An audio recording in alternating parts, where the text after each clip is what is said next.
முடிக்கிறேன். வணக்கம். Please, thank you. Honorable Member Tejasvi Surya ji.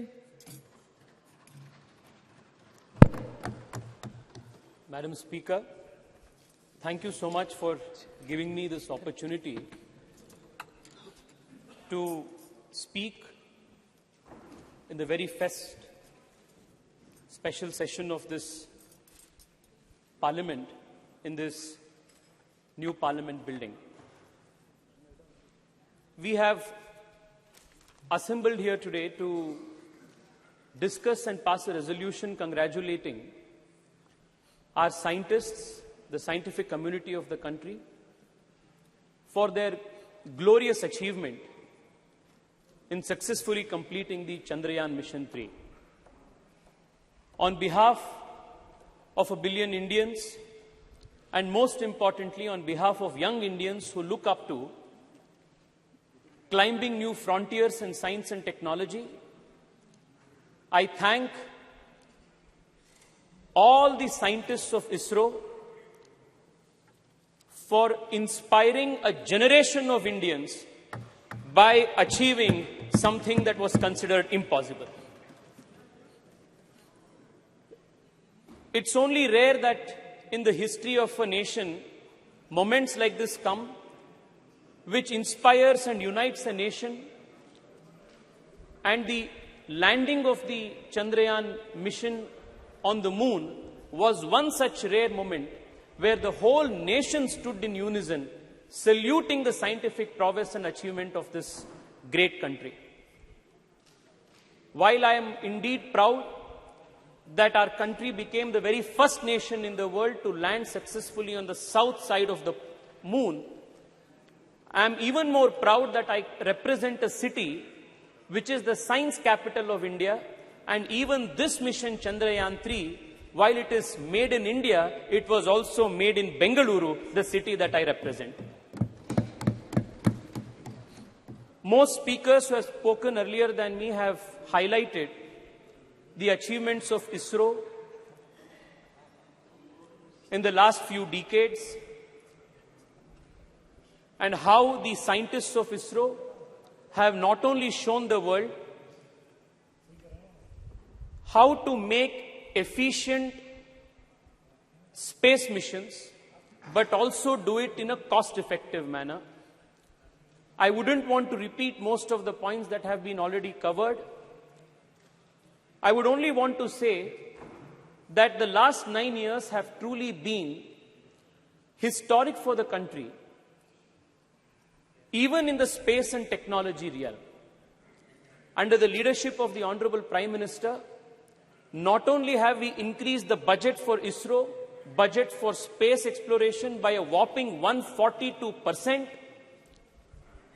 we have also strengthened scientific institutions, whether it is CSIR, whether it is funding for IISc, or leveraging technology to benefit the last mile delivery of services to the people.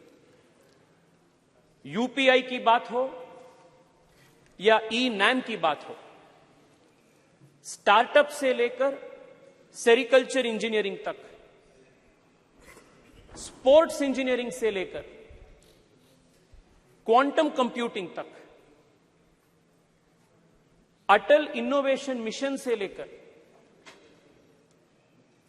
National research foundation तक कई सारे चीज पिछले 9 साल में मोदी सरकार ने किए हैं, जो अपने देश के साइंटिफिक इंस्टीट्यूशंस के फाउंडेशन है, इसको बलवर्धन करने के लिए हिस्टोरिक एंड रेवोल्यूशनरी चीज पिछले 9 साल में हुए.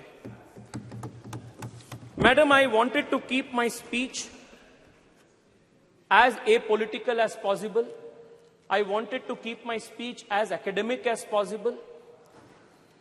But the speakers from the opposition benches have indulged in a continuous Nehru bhajan from morning, instead of doing a bhajan of ISRO and ISRO scientists. And that is leaving me with no option but to correct and place before this honorable house, this august house, some very important facts about what was the contribution of certain figures whose hagiography is trying to be written today by members of the opposition.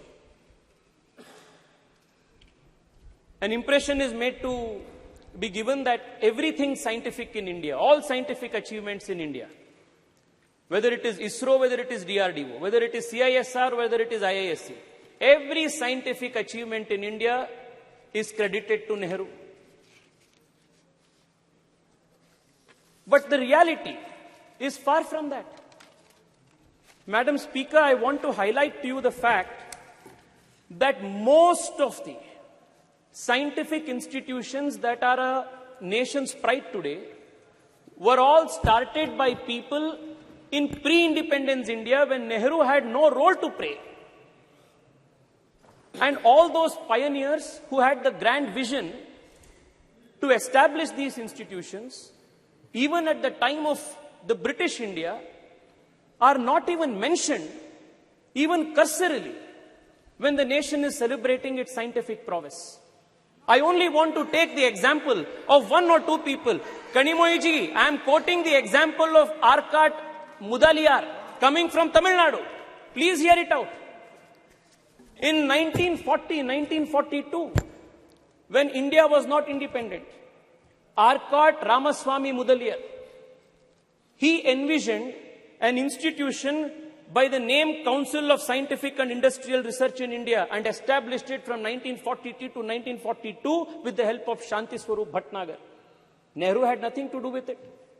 Today, most number of patents in the country are filed because of CSIR, and it is one of the most important scientific research organizations in the country, and Nehru had nothing to do with it.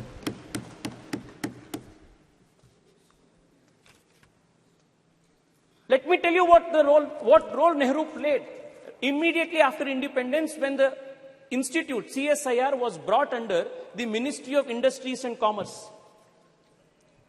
In one of the meetings, at the very beginning of the CSIR after independence, Pandit Nehru says, the members of the governing body will appreciate that it is difficult for me to devote much time to many aspects of the work of the council. For the present everyday work, Dr. Shyama Prasad Mukherjee will, however, look after the council. It was because of Dr. Shyama Prasad Mukherjee, the founding father of my party, the earlier avatar of the Bharatiya Janata Party, Jansangh, that the country's earliest scientific establishments were strengthened and gotten strengthened at the root level. Dr. Shyama Prasad Mukherjee, as the Minister of Industries and Commerce, set up the National Physical Laboratory, National Chemical Laboratory, National Metallurgical Laboratory, Fuel Research Institute, Ceramic Research Institute, Central Leather Institute, Central Electrochemical Institute. All of these institutions were started, strengthened, and supported by Dr. Shyama Prasad Mukherjee.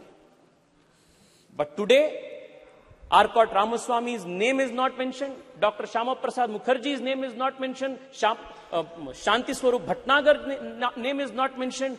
Morning till now I have been seeing it's only Nehru Bhajan that is going on. The cosmos of the Congress party starts with Nehru and ends with Rahul Gandhi. It is unfortunate, but it is necessary for us to inform the nation through this August House what Nehru truly did, even when it came to atomic research. I want to draw the attention of the members from the opposition when acquisition of missiles and research in atomic bombs, nuclear bombs, for protecting the country's national security, energy security was made to Nehru. This is what Pandit Nehru says, and I quote, the distribution of this toy, the toy that he is mentioning is the atom bomb, a nuclear bomb. The distribution of this toy, the atom bomb, ballistic missiles and the like to countries will not only be dangerous, very dangerous, but it will completely poison the already disturbed atmosphere of the world today. He goes on to then say,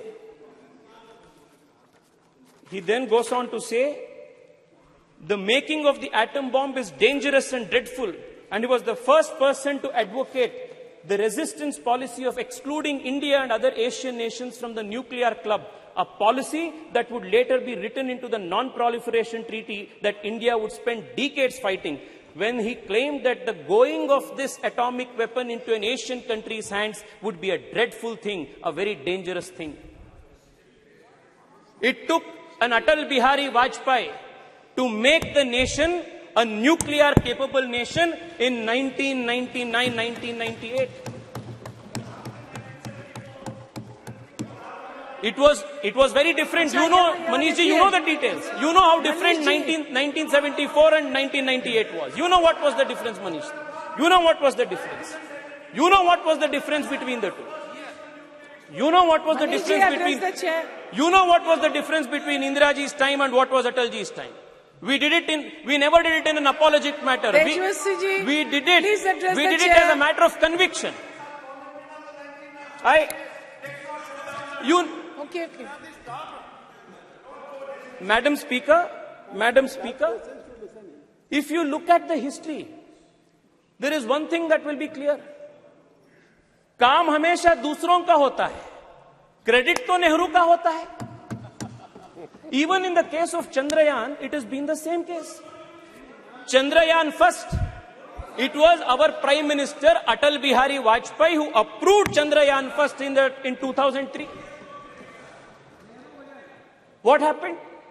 It was in 2008 that the impact mission reached the moon. And then the Congress government, UPA government, what did they do? The point on which the impact rover met, they named it as Jawahar Point. When Nehru had nothing to do with Chandrayaan-1, the impact point, however, was Jawahar Point. Former ISRO chief, let us talk about Chandrayaan-2. Former ISRO chief, Madhavan Nair, has gone on record to say that for political reasons, UPA-2 delayed political clearances, denied approvals for Chandrayaan-2. It was Chandrayaan-3 again, our government, Modi government, that approved Chandrayaan-3, and despite the loss, despite the challenges that we faced during Chandrayaan-2, the Prime Minister was there in Bengaluru, patting the back of our scientists, strengthened them, motivated them, and prepped them to make sure that Chandrayaan-3 was a success. The difference, Madam Speaker, is when Chandrayaan-3 met with success, the Honorable Prime Minister of the country named the point as Tiranga Point and Shiv Shakti Point and not did bhajan of any particular individual. Please conclude. Madam, allow me 2-3 minutes more, please. Please. There are 2-3 important issues that needs to be brought to the notice of this August House. Madam Speaker, the difference between naming Tiranga Point, Shiv Shakti Point and the naming of Jawahar Point, the worldview, the difference in the worldview is what differentiates the Congress, the India Alliance and the Bharatiya Janata Party and the NDA Alliance. This is the difference. Madam, I want to take another example. Madam, I was listening to one of the speakers from the opposition credit Rajiv Gandhi for telecommunication and computer revolution in India. With all humility, I want to submit that the doyen of the country's computer industry and BPO industry and IT industry, N.R. Narayan Murthy, a few years ago, went on record and said that when they started Infosys, he had to travel 50 times to Delhi and it took 3 years for him to purchase one particular computer, import one computer. This was the state of affairs of this country for entrepreneurs, for scientists who wanted to start something new. And again, the credit काम किसी ने दूसरे ने किया, credit तो राजीव गांधी को जा रहा है. Madam, I also want to point this out. The exploration of space, the quest to understand what lies in the space is not something new for this civilization. Starting from the Rig Veda to this day, the journey has been continuous. Aryabhata, Varahamihira, Bhaskara, all of them postulated theories on units of time, of understanding how the heliocentrism of the solar system works. All of these indicate the natural quest of the Indian mind to understand the secrets that lie beyond the space.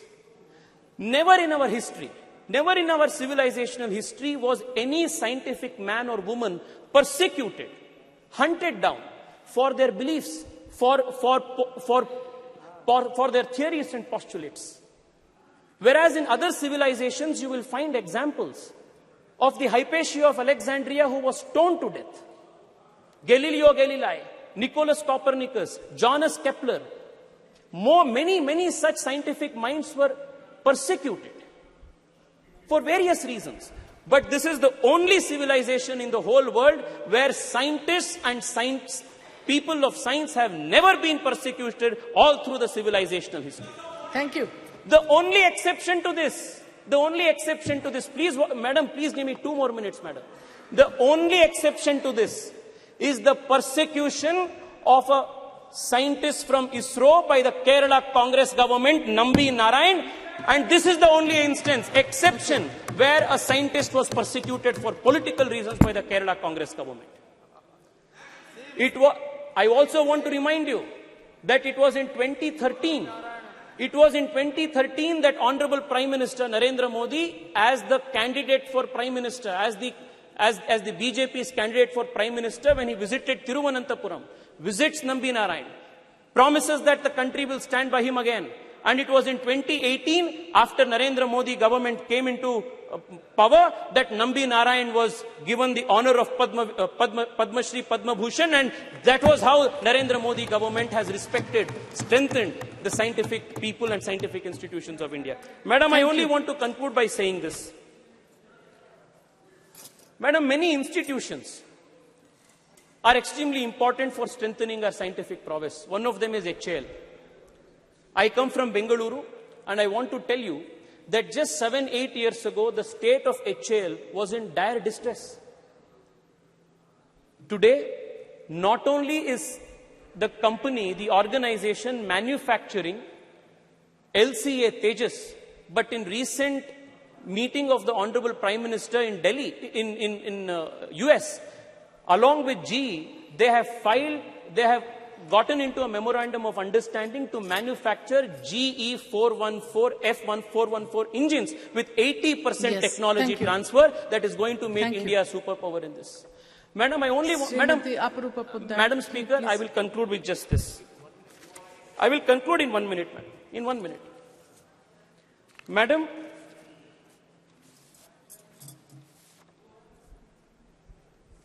the coming decade, whether it is geopolitically, whether it is energy security, whether it is any other aspect of our national politics, our geopolitics, it is going to be directly influenced by how India performs and how India takes the lead in important areas of emerging technology. And I must credit the Narendra Modi government for making India future-proof and tomorrow-ready by institutionalizing and supporting important scientific missions. I would want to read out only 4 or 5 of them. The National Quantum Enabled Science and Technology Program, National Quantum Technologies Application Program, National Research Foundation, National Supercomputer Mission, the National Green Hydrogen Mission. All of these are important programs that the government of India has undertaken to make India a pioneer in emerging technologies. One of the points that was made by Karti Chidambaram ji, thank you. One of the points that he made, a very relevant point that he made, was how to popularize science among young people and students.